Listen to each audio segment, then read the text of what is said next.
Секој неделно утро треба да се потсетуваме. Господ Исус победи. Господ Исус е победникот.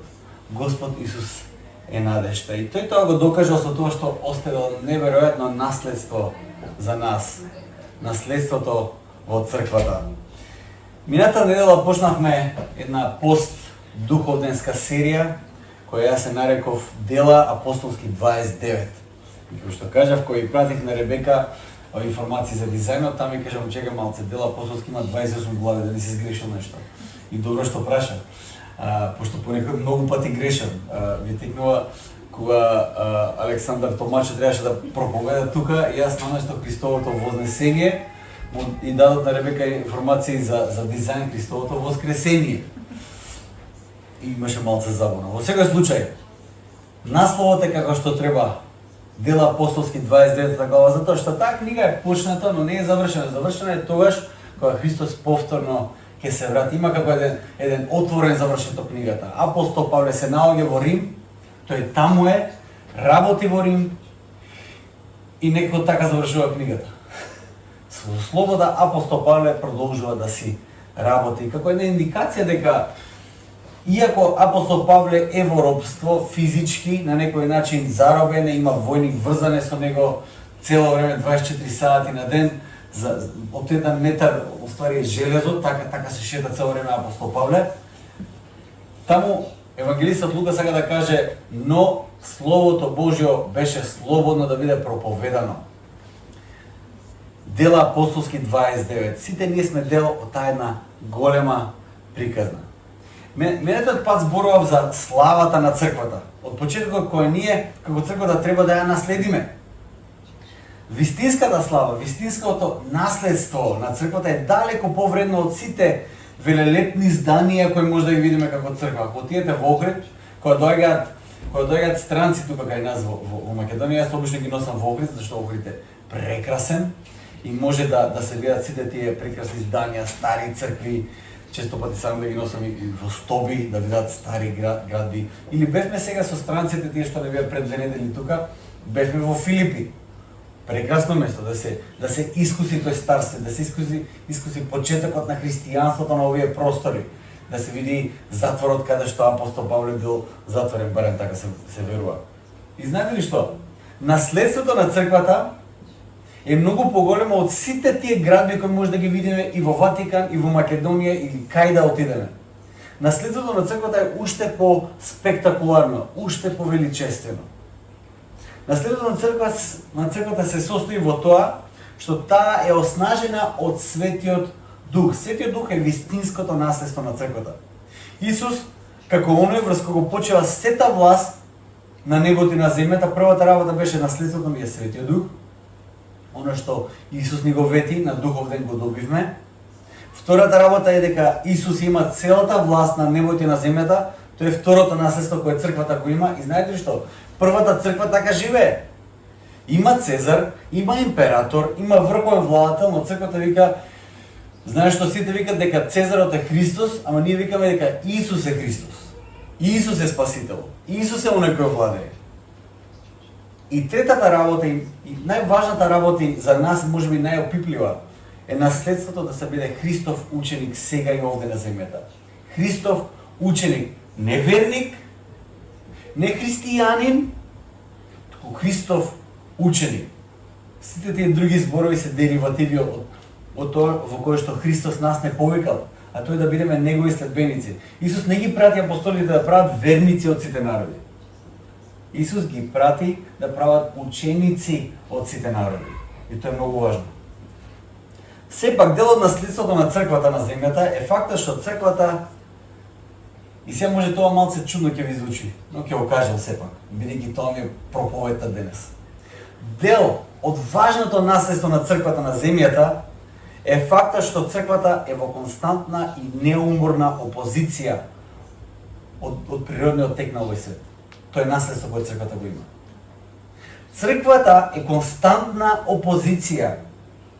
Црквата е константно искачување нагоре. Тоа е наследство кое црквата го има. Може би звучи сега напорно, си кажеш чекај малце. нели доаѓаме до слобода, нели доаѓаме до мир кога ќе влеземе во Божјото царство. Да, така е. Но знаете ли што? Една од тие наследства на црквата овде на земјата и теолошки како може да ја разбереме за Божјото царство, дека Божјото царство веќе е воспоставено на ниво целост. На англиски тоа звучи already but not yet. Царството Божје е воспоставено на ниво целост. И затоа Божјото царство, од една страна кога влегуваш во Божјото царство, кога станеш Христов ученик, ти доживуваш една слобода која е неопишлива, неверојатна слобода. Но сваќаш дека тоа е патешествие или следбеништво, онака како што Исус најубаво го опишува. Исус не ги импресионира или не ги лаже своите ученици да бидат негови следбеници. Тој вика вака, ако сакаш да ме следиш, ќе се откажеш од себе си, ќе земеш крстот и ќе ме следиш. Да се следи Христос значи да се носи крст. Крстот за Исус значило тоа што значи и за нас денес.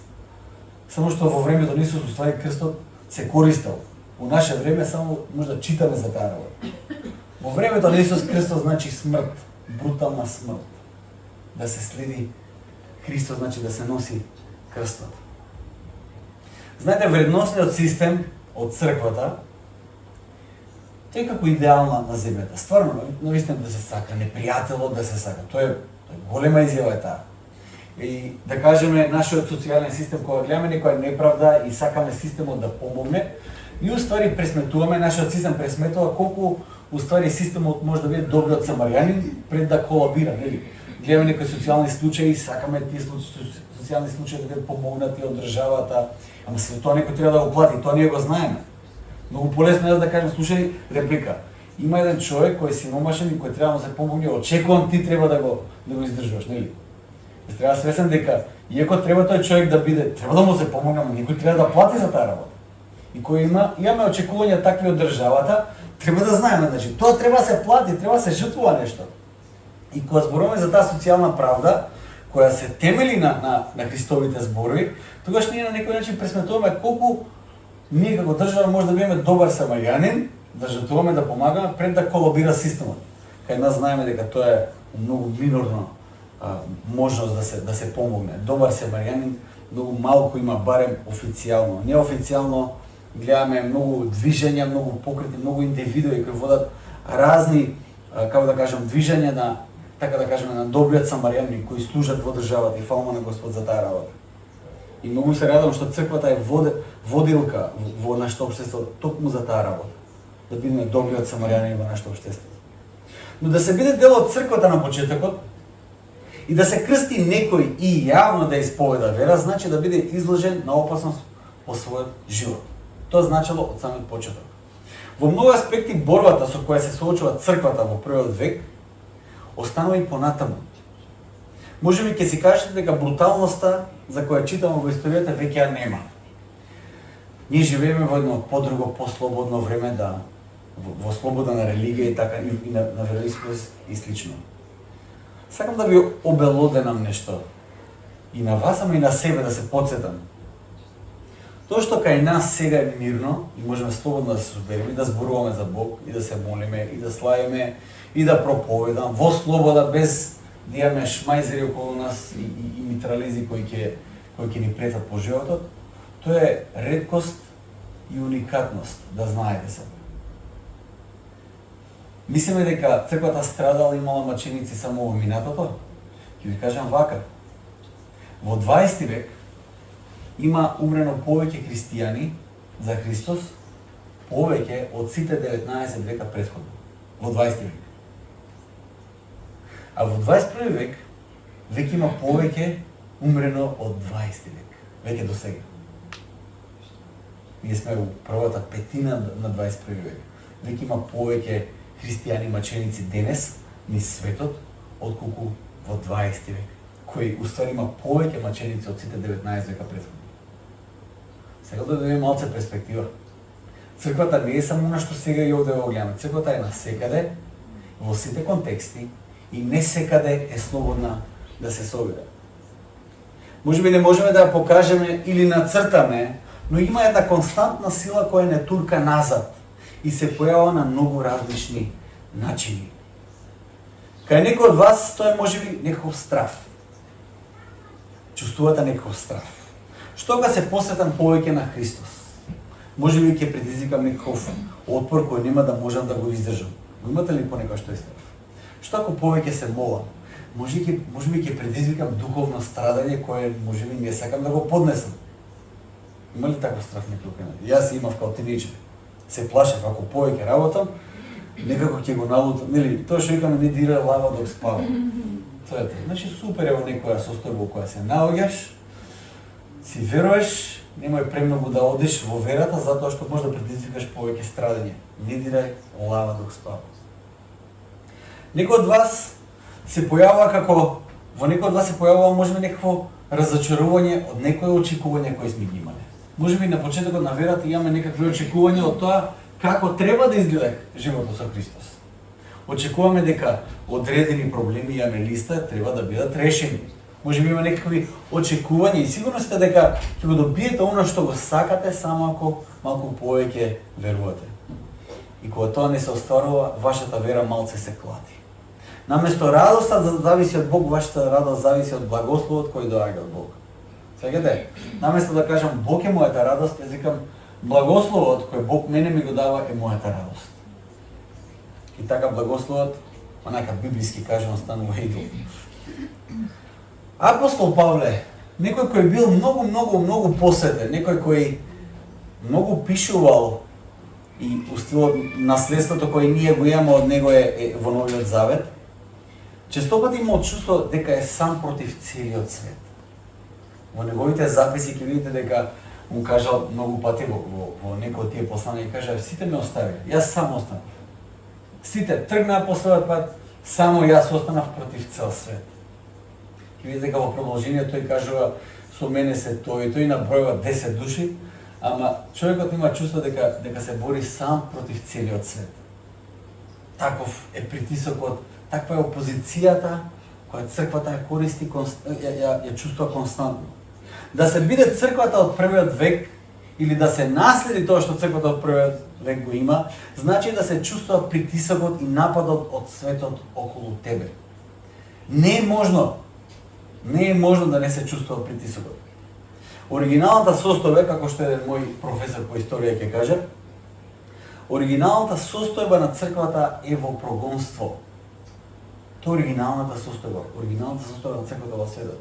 Овој свет е прекрасен и убав, но овој свет во оваа форма не е нашиот дом.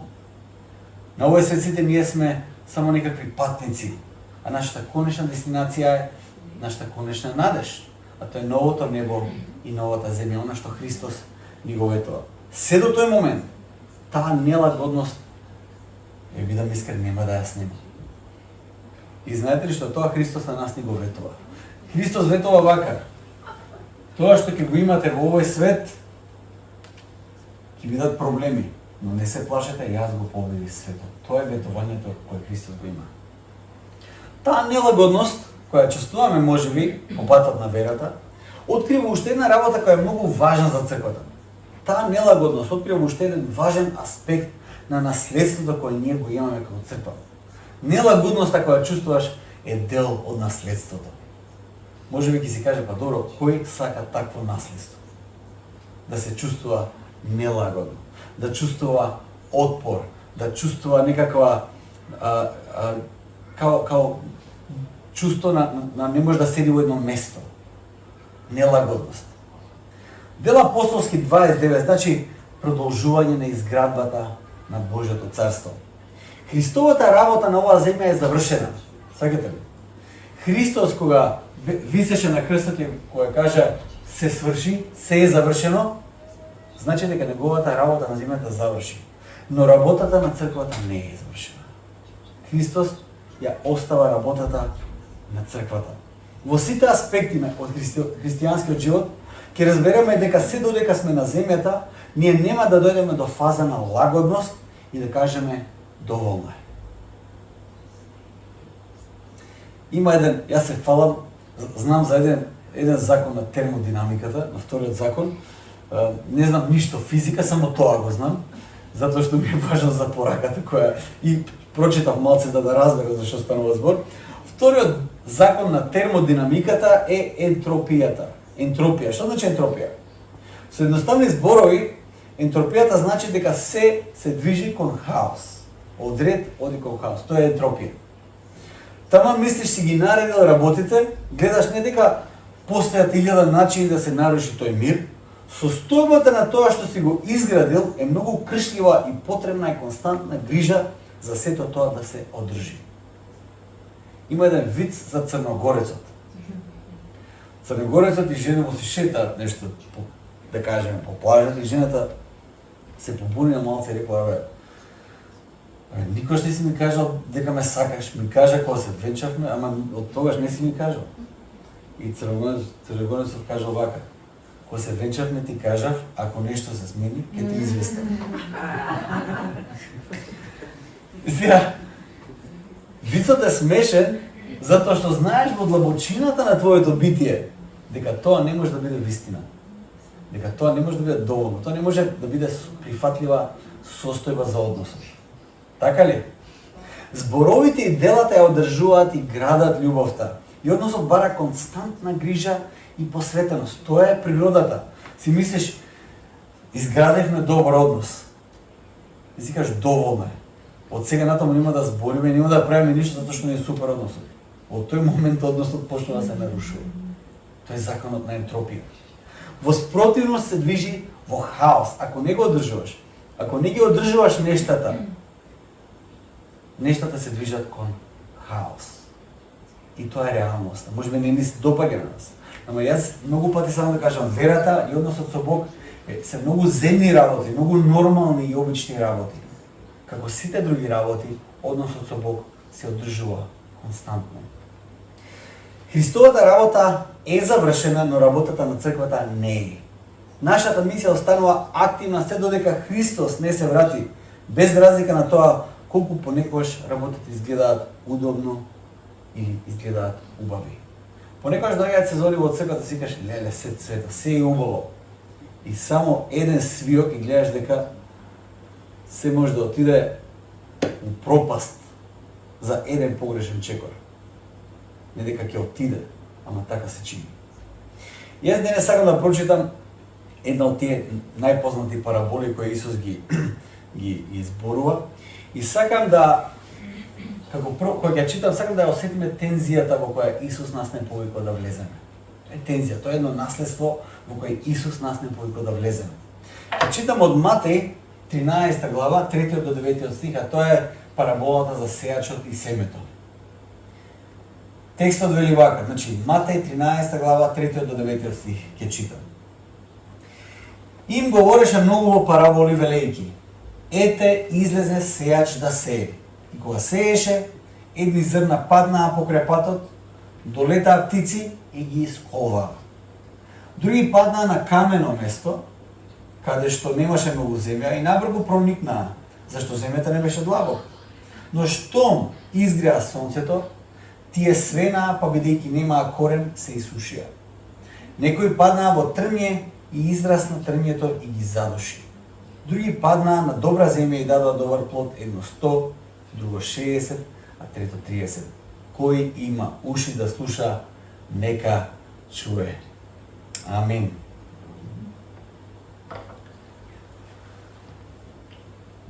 Знаете ли што испуштаме често пати во овие параболи кои Исус ги кажува?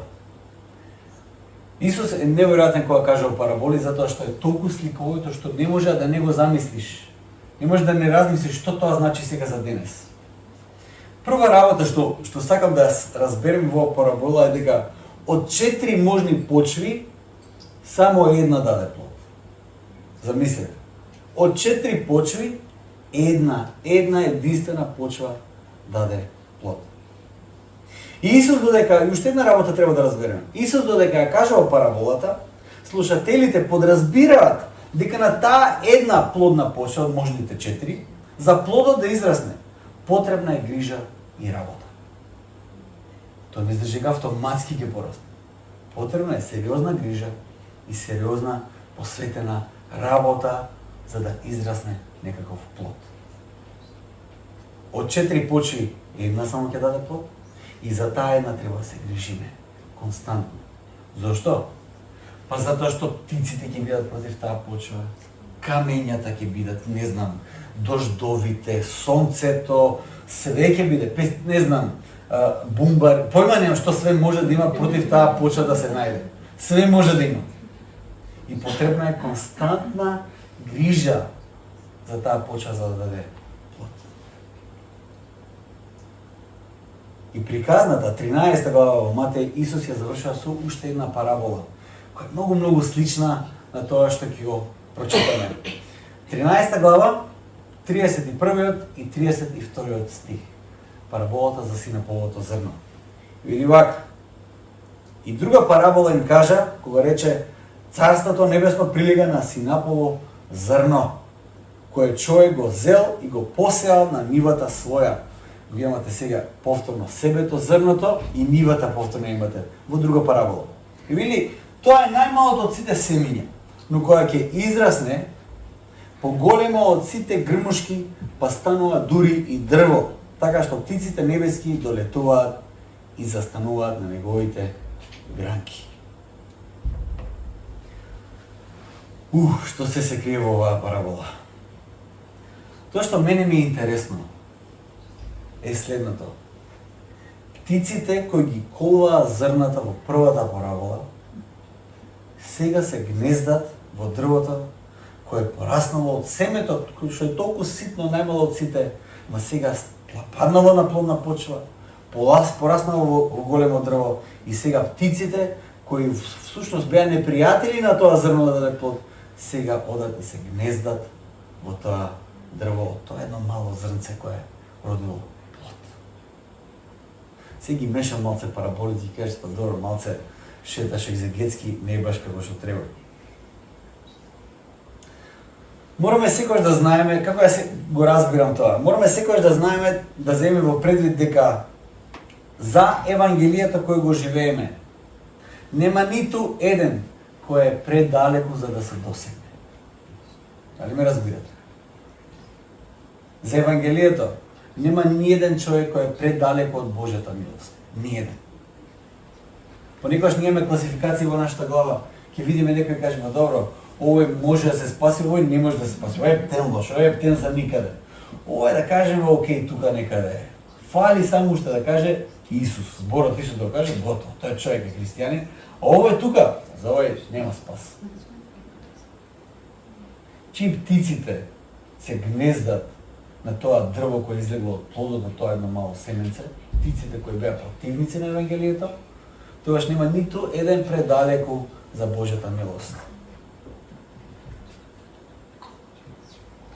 Плодот од Царството Божие е голем доколку дозволиме тој плод да расте. Ние сме повикани да бидеме работници на полето, да бидеме градинани, работници на нивата. Не уредувачи на паркови. Не сме повикани тоа. Ние сме повикани да бидеме на Божјата нива, во која ќе треба да порасне еден голем плод. Секогаш кога се насочуваме кон убрзан производ, сакаме одма да има плод, нешто да биде по брза постапка, до брза реализација, се впуштаме по старите погрешни патишта на човекот до брзото задоволство, па колку и цркавно тоа нешто да изгледа. Знаете, кога сотоната го искушуваше Исус во пустината, сотоната не го искушуваше со некои, не знам какви развратни сцени. Сотоната го искушуваше со библиски стихови. Сакате ли? Мислиме дека сотоната ќе ни искуша само со тие некои неверојатни и грозни работи? Не. Сотоната Исус го искушуваше со библиски стихови. Па дури сотоната сакаше да го помогне Исус да ја исполни својата мисија. Сотона вика вака: знам дека си дојде да станеш цар на целиот универзум, да биде целата власт на небото и на земјата твоја да биде. Јас ќе ти ги дадам сите царства на тебе. Само поклони ми се. Со други зборови, сотоната му кажуваше на Исус: знаеш што? Има и друг начин, наместо крстот, да дојдеш до тоа што го сакаш. Не мора да дојдеш преку крстот? Не мора. Зошто да страдаш тоа? Сега поклони ми се и ти стануваш цар на сите царства. Тоа му го нудеше сотоната на Исус. Царството Божјо е нешто што трае вечно И затоа за изградбата на тоа царство не се брза. Јас читав во една книга за мисиологија беше и обично кога одиме во мисија сакаме брзи резултати, одиме таму и сакаме првиот месец кога ќе пишеме на луѓето на црквата што не праќа да кажеме 100 луѓе кажаа да на Исус, почнуваме црква, лудница ќе станува тука и така натаму. Тој еден искусен мисиолог вика вака: Исус својата црква ја гради 2000 години. Ми се чини дека не му се брза многу. Исус пополека, но сигурно ја гради својата црква. Од овие две параболи кои јас ги измешав, сакам да научиме неколку работи. Прва е многу важна работа. Е следна. Твојата сила не е твоја сила. Твојата сила не е сила на која можеш да се потпреш. Колку и да изгледа добро. Може да ќе си кажеш, како може да зборуваме за славата на црквата кога гледаме дека црквата во моментов е во ужасна состојба. Со Фани гледавме на Netflix еден филм, се вика Our Father. Не знам дали сте го гледале. Грозен филм. Затоа што како е некој документарец за еден старешина од црква кој бил доктор за клиника за оплодување и така натаму. Другаров, не знам дали се слушна приказната, старешина, што да ви кажам, и Другаров фактички има околу 100 своји деца, затоа што на тој начин ги оплодувал жените. И сега замислете, тоа е една перверзна слика на се што може да го замислите. Тоа е грозно, што да ви кажам. И тие деца веќе се најдоа меѓусебно, пополека откриваат преку ДНК и се најдоа околу стејка. Филмот завршува пример 98 and counting. И се уште се обидува да откријат уште колку деца има. И тоа е грозна слика. И знаете што? Тоа што беше нагласено во тој филм е дека тој човек е старешина во црква. Црква се пренагласува црквата. И си кажеш, вау, каква состојба црквата сега, човече. Ужас. Не може да и веруваш на црквата. Можеме да ги видиме сите тие грозни слики во другите традиции што се случуваат. Зашто е обвинета црквата? И за корупција, и да не кажем зашто се не е обвинета. Може да ги кажеш, добро, за каква слава и наследство зборуваме за црквата кога црквата е во ужасна состојба? Знаете ли што? Црквата е во константна опозиција, се мачи црквата и од време на време црквата го губи својот фокус. Но потенцијалот кој е внатре всаден во црквата никогаш не умира. Тоа што јас се надевам е дека стварно во еден момент може работите да се спремат.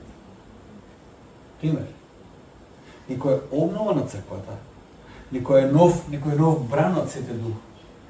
Јас верувам дека само едно покаяние далеко. Едно покаяние е доволно за да донесе еден нов почеток на таа наведом мртва црква во многу аспекти. Едно покаяние е доволно. И тоа цврсто го верувам. И нема друг начин. Политички не може да се опреми да се ревитализира црквата. Покаянието може.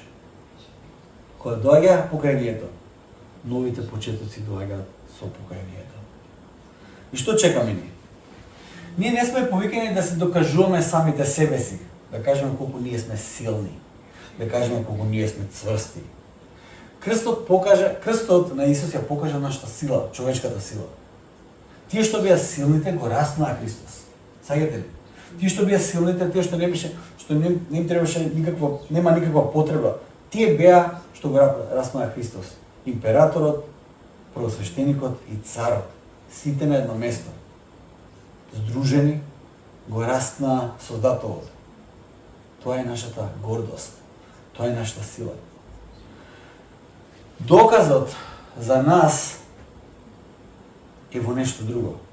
Доказот за тоа колку ние сме јаки е во горкото покаяние на Петар откако го предаде Исус. Вечето кога Исус беше фатен и предаден.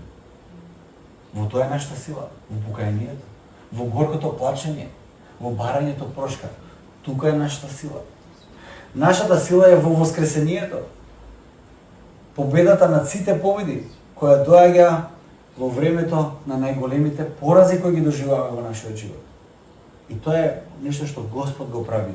Не јас, Господ го прави тоа. Нашиот доказ е во нашата слабост, затоа што веруваме дека кога ние сме слаби, тој е јак. Само да кажем дека нашата сила не е наша сила, верувајте ми. Божјата сила е наша сила. Нашата сила, нашата способност ќе не донесе во толпата која го распна Христос. Колку и побожно тоа да изгледа. Верувајте ми. Чим прво свештеникот крена рака врз Исус, ќе кренеш и ти. Верувајте ми. Не ја познавате повеќе Библијата од првосвештеникот. Немате повисок ранг во црквата од првосвештеникот. Нашата сила не е наша сила, туку Божјата сила е нашата сила. Божјото царство е во некои други работи. Во денешно време се соочуваме со, да кажеме, синоќа беше денот на парадата на гордост или што е да беше тоа. И живееме во едно време каде што тоа се велича и политички турбулентни времиња во кои ние се соочуваме како држава, како Македонија.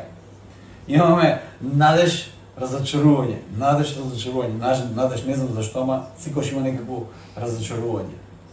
Имаме глобални кризи. Што правиме тогаш? Социјалните медиуми на кои сите поголем од нас се дел, носат еден притисок дека секогаш мораш да имаш ти твој став или барем да одбереш некаква страна. Социјалните медиуми сега бараат од тебе ти да заземеш страна или мораш да имаш барем твој став. Чувствуваш тој притисок дека мораш да застареш со некој, мораш да стоиш некаде. Јас сам да ја прочитам еден момент од историјата на Библијата каде што според мене страната е многу јасна, ама нешто чудно се случува. Во Исус Навин, ако не го знаете, тој е наследникот на Мојсей. Мојсей бил големиот водач кој го избавува Израел од Египет, кој на некој начин не знам, е многу клучен за израелскиот идентитет, па и верата во која ние веруваме, законот и така натаму. И Исус Навин е оној кој уствари Израел го внесува во ветената земја. И Бог му кажа на Исус Навин: "Оди, јас сум со тебе." Точка. И сега првата препрека на тој пат е градот Ерихон, утврден град со големи зидови, никој не може да го покори. Одат околу Ерихон и Исус Навин има мисија да го сруши тој град. Точно интересно е дека Исус Навин, како добар војсководец и водач, стои пред Ерихон, анализира тактики што и да прави, и одеднаш има една неверојатна сцена. Во 5-та глава на Исус Навин, 13 стих и 40 вели вака: "Кога Исус Навин се наоѓаше близу до Ерихон, погледна и виде, и ете, пред него стои човек со изваден меч во раката. Исус се приближи до него и му рече, Исус Навин се приближи до него и му рече: "Наш ли си или си од нашите непријатели? Со кој си? Со нас си или со другите си?" Ангелот му одговори, знаете што му одговори ангелот? Не. Не. Исус Навин вика: "Чекај, ти со нас си или со другите си?" Ангелот вика: "Не." Тој е Божјиот ангел. Каков е тој чуден одговор? Божјиот ангел на некој начин сега да каже: "Слушај, мене не ме интересираат тие муабети, бидејќи не кореспондираат со принципите и начините на Божјото царство. Со нас ли си или против нас си?" Не. Црквата неретко се впушта во политичкиот дискурс и сето тоа е во ред. Црквата треба да биде вклучена во целото во општеството, во сите пори на општеството. Јас сакам да имаме христијани, политичари кои ќе навистина ќе уживаат тој христијански живот. Јас сакам да имаме бизнисмени христијани, јас сакам да имаме спортисти, сакам да имаме новинари, артисти, се. Сакам да имаме христијани во секој аспект на општеството. Но никогаш не смееме нашата надеж да ја ставиме во било што друго осен во Христос. Многу од христијаните се радосни или разочарани заради одредена политика или политичка власт или политичка програма. Но јас ќе ви кажам вака, Царството Божјо не е во тоа. Верували или не? Нашата надеж не е во тоа христијанските вредности да бидат озаконети и да се надеваме дека тогаш ние ќе живееме во праведно општество. Да ви бидам искрен, христијанските вредности во многу аспекти не може да бидат озаконети. Како ќе го озаконите ова? Тоа што левата рака го дава, десната да не го знае. Како ќе го озаконите тоа? Ќе оставите во некоја преамбула некаде? Тоа не може да се закони. Како ќе го озаконите тоа? Не дека некој убил па е виновен за убиство, туку ако му кажеш будала на твојот ближен, виновен си за убиство. Како ќе го озаконите тоа? Па сите заслужуваме смртна казна. Не може да биде озаконето тоа што Христос нас не повикува да го живееме. Едноставно не е можно. Затоа што тоа е многу подлабоко од тоа што ние сметаме дека е праведно. Според наши критерии можеби ние сме праведни, според Божи не сме. Зашто Господ гледа на срцето. Царството Божјо не е во некаква легислатива наложена од државата, туку во личната одлука и обврска која преземаш, оснажена од Светиот Дух во контекст на Христовата заедница на земјата. Она што Том Холанд, историчарот, ќе го каже е дека Христовата револуција останува најдолгата и најтрансформирачка револуција во историјата на човештвото. Во секој аспект Христовата револуција продолжува и останува контракултуролошка, исто како и во првиот век. Нема апсолутно никаква разлика, па макар какво и праведно општество се појави на земјата. Христовата револуција останува со иста сила. Важното, ве земав малце на еден детур од околу да видиме за што точно зборуваме.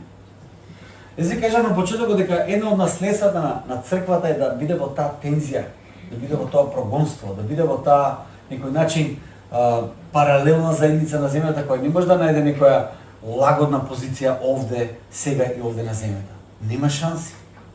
Важното наследство на црквата од првиот век е можноста како мала критичка маса да го менува целото општество.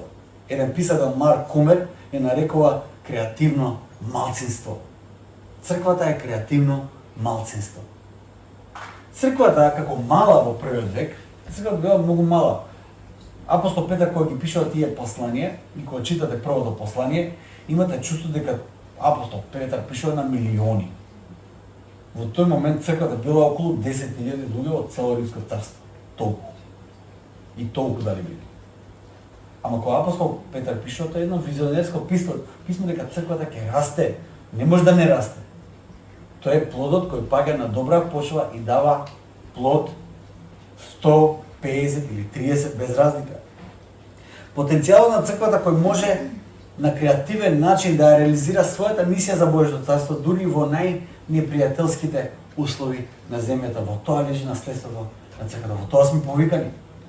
Црквата не е повикана во ситуација во која сите семафори се зелено и ти цепаш направо без да застанеш. Црквата не е повикана во тоа.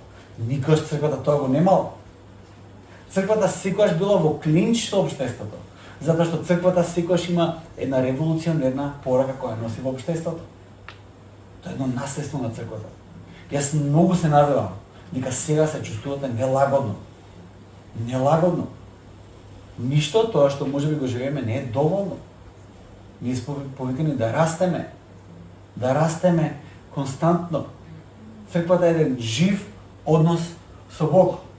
Да не заборавиме само дека на наша страна го имаме Бог кој преку силата која доаѓа преку Духот може да направи неверојатни нешта. Тоа не смееме никако да го заборавиме. Всушност, силата од Духот доаѓа тогаш кога силата од човекот откажува. Ако црквата не се најде во небрано и секогаш тече се гладко и по планот како што сме испланирале, тогаш ние имаме склоност да се подпираме на нашата сила, а не на силата од Духот. За действувањето на Духот да дојде до израз, мора да се најдеме во ситуација во која ние со нашите капацитети ќе дојдеме до самиот крај. Тогаш Бог превзема. Се додека мислиме дека ние сме доволни и ние може да исполниме таа мисија и ние сме во ред и се е по нашиот план како што е скоцкано, тогаш ние често пати се наоѓаме во ситуација да кажеме, добро, силата од духот не е толку потребна. Тогаш кога пропаѓаме, тогаш кога губиме надеж, тогаш духот покажува и кажува, јас сум тука со вас. Црквата е тивок и убав отпор во светот. Црквата е отпор во светот. Ма та не е неред, таа е убав отпор во светот. Таа е тивок и убав отпор во светот. Црквата е во прогонство, како што кажам. Тоа е важен дел од наследството. Но што да правиме? И како да се соочиме со таа ситуација? Едно од тие многу важни работи кои црквата во историјата го зборувала на многу нешта, на многу начини, е дека црквата е алтернативното општество во светот. Во првиот век во Јерусалим тоа изгледало вака.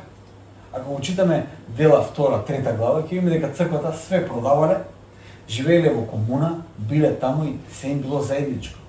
Отприлика тоа тие го гледале како една алтернативна заедница на земјата. Сакаме сме црквата, тоа значи црквата. Сега живееш од црквата, еве што значи да се биде дел од црквата. Тоа било во Јерусалим, не било така во Рим. Во Јерусалим било така. Но црквата секогаш бара начин да биде таа алтернативна заедница во светот. Во првиот век тоа значило тепање со кучињата надвор од градските ѕидови за бебињата кои биле фрлани. Тоа значи да бидеш црква. Тоа значи да биде алтернативно општество.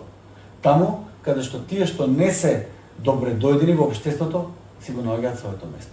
Тоа значи да се биде црквата. Црквата не е елитен клуб. Црквата е место каде што секој треба да припаѓа, секој треба да може да припаѓа. Тоа е црквата. Тоа е тоа алтернативно општество. Има милост доволно за сите, затоа што милоста не извира од нас, извира од Господ. Има сила, има љубов доволна за сите, затоа што повторно не извира тоа од нас, извира од Господ. Ние сме само канализатори на тоа. Тоа е црквата, едно алтернативно општество или контракултуролошко општество. Што значи тоа во наше време?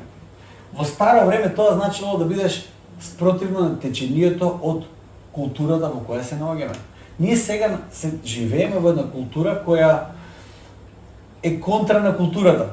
Пример, се што е како изградено цивилизацијски се руши. Отприлика во едно такво општество живееме. Фамилија, но не знам, кои се вредности, едноставно некои вредности кои имаме како традиционално семејство и така натаму се руши.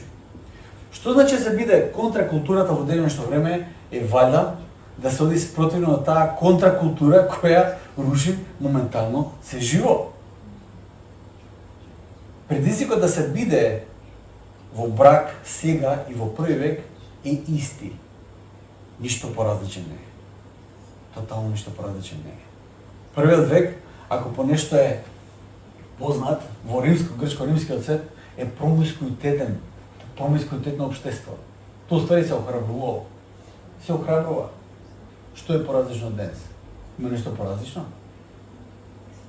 Кога црквата вика еден маж и една жена до крајот на животот, тоа е исто толку револуционерна изјава како и црквата која имала во првиот век.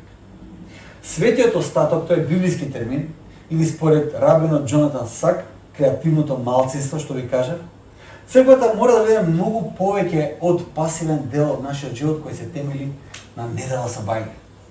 Црквата мора да биде повеќе од тоа. И мора да прерасне во тоа алтернативно општество во кој ќе царуваат Христовата правда и Христовата љубов. Црквата мора да стане место каде само иницијативно ние ќе го живееме тој живот и ќе бараме Божјата мисија за нас, бидејќи црквата е еклесија. Тоа е заедница на повиканите. Тоа не е заедница на удобност. Еклесија значи ги представува оние кои се повикани од нешто за нешто. Тоа значи да се биде црква. Кога ти си повикан од нешто да излезеш, за нешто да правиш, тоа е нелагодна позиција. Тоа е одење у нагорница цело време. Нема лагодно место. Едно од најважните наследства кои црквата ги има е токму тоа, да се наоѓа во една таа нелагодна позиција, за мисија во овој свет. Повикана за мисија во овој свет. Повикана да падне на добрата почва. На добрата почва, не на каменито тло, не помеѓу трње, не на патот, туку да падне на плодна почва, да се грижиме за тоа семе, да го одгледуваме тоа семе и тоа семе еден ден да роди голем плод. Толку голем плод, што дури и птиците кои колваат, оние негативците од првата парабола, ќе можат сега да се гнездат во крошните на тој плод. За да таква мисија сме повикани. Тоа е невозможна мисија, да ви кажем искрено. Црквата во секој аспект е една невозможна мисија. Не можеме да ја исполниме ние. И затоа сме зависни од Божиот дух да не оснажува константно. Првата проповед беше за една наследство од црквата која е навистина утешна за нас. Утешно е. Бог го прати својот свет дух да ја придружува црквата, да ја оснажува црквата. Во секој чекор да биде утешител, да биде адвокат на црквата. Втората работа е дека Исус и оноку уствари кој има власт. Колку и да се чини свето дека се распаѓа, со воскресението Исус кажува крајот на приказната јас го кажувам. Злото го нема последниот збор. Точка. Трета работа е учеништвото. Христос не оставил да лутаме во мрак и да бараме, чекај се, што значи да се биде Христос следбеник? Да мислам, да се молам и да ми текне, некако да се случи нешто, да сонувам нешто, туку Исус ни го оставил неговиот збор, ни ја оставил црквата како заедница и ни го дал и Светиот Дух. Не оставил во празно. Тој ни дал се што ни е потребно, како што вика апостол Петар, за побожност. И тоа се утешни зборови. Дека не сме сами, дека Исус е владетелот и имаме контекст каде ние можеме да растеме како негови следбеници. Но, моментот кога тоа ќе го направиме удобно место за нас, тогаш ние стануваме елитен клуб, ама не и црква. Црквата е место кое ќе живееш во тензија. Во тензија во кое ние не сме од овој свет, но ние сме во овој свет. Тоа е едно тензично место. Не знам колку од вас се чувствуваат удобно сега во вашата вера, во вашиот живот. Кај се чувствувате удобно? Доволно ми е. Доволно е недела сабајле. Убаво ми е онака, од време на време ќе се помолам, ќе се прочитам нешто. Убаво од време на време ќе помогнам на некој нешто. Јас помагам у посвој дете во Африка и помагам там, нели? Се чувствувате удобно? Не чувствувате никаков притисок? Прашањето е, дали вашата вера расте? Дали како христијани се наоѓате во положба во која вие ќе бидете повиканите за Божјата мисија и нема да прифатите удобност, онака како демек цела вечност ќе останеме тука. Како смртта да не постои, како ближниот да не постои. Каде е нашата вера? Дали се чувствуваме удобно? Или сме во тој расчекор, во таа алтернативно општество, во таа креативна мала заедница, која преку креативноста како Господ ни ја даде, можеме како мала заедница да правиме неверојатни нешта. Црквата во првиот век правила неверојатна мисија, иако била забранета, иако била илегална, иако била во катакомби, па тие го промениле целиот римски свет. Затоа што Господ е со нив и не дозволиле да бидат во една нелагодна позиција. Толку многу биле посветени на таа работа, што кога ги истепале Јаков и Петар првиот пат, евреите тие биле радосни затоа што биле истепани. Вау! Па кај сме ние во целата приказна? Нелагодност. Тие биле среќни што пострадале за Христос. Во таа црквата е повикана. Фала на Господ што никој од нас не е тепан, се надевам. Никој од нас не е во животна опасност. То не значи да уживаме во таа лагодност и да кажеме си уживаме. Црквата е повикана да биде во чекор, да биде повикана за ова општество каде што живееме. Имате мисија, ова не е шала. Мисија за црквата која единствено ќе го преживее крајот на овој свет. Што и да инвестирате во црквата, обстанува. Тоа е едно од наследството на црквата. да биде во тензија. Се надевам дека можеби не ви се допаѓа тоа наследство, но тоа е вистинското наследство кое расте црквата. Да знаете. Затоа што светот не ве гледа во недела са бајле што правите тука, светот појма нема дека тука има црква. Дури на луѓе кои ќе им дадам и на Google Maps да не најдат, ќе го видите крстот и надписот и не може да најдат црква. Светот ве гледа таму кај што сте. Дали вашиот живот покажува едно општество, едно праведно општество исполнето со љубов, кој е поразлично од овој свет, или нема никаква разлика, на вас ви е удобно. Прашање за секој од нас. Ајде се молиме. Татко наш небесен, ти благодарам за тоа што Исе Христе ти даде еден совршен пример за тоа што значи да се биде црквата. Што значи да се биде во овој свет, но не од овој свет. Што значи да се даде животот за оваа мисија. Господи, ти твоите зборови, твојот повик за нас да се откажеме од себе си, да го земеме крстот, да те следиме. Ти тоа го покажа чекор по чекор. Што значи тоа за нас? Да те следиме чекор по чекор до крстот. Но Господи, ти си не ветел дека не оставаш сами. Ти го праќаш твојот свет дух, утешителот, да не придружува. Ти не даваш црквената заедница, Господи, каде што може да растеме. И ни го даваш твојот збор, ни даваш живот, Господи, од кој се храниме секојдневно. Благослови не, Боже мој, и те молам нека таа неугодна позиција во светот ни стане угодна со Тебе, Боже мој. Ни стане драга позиција, да ни стане чувство по кој ние ќе копнеме, Господи. Да знаеме дека сме во согласно со Твојата волја. Господи, биди со нас и дај ни сила да издржиме до самиот крај. Само тогаш доаѓа наградата, Господи. Биди со нас, Господи, те молам за чување. Амен.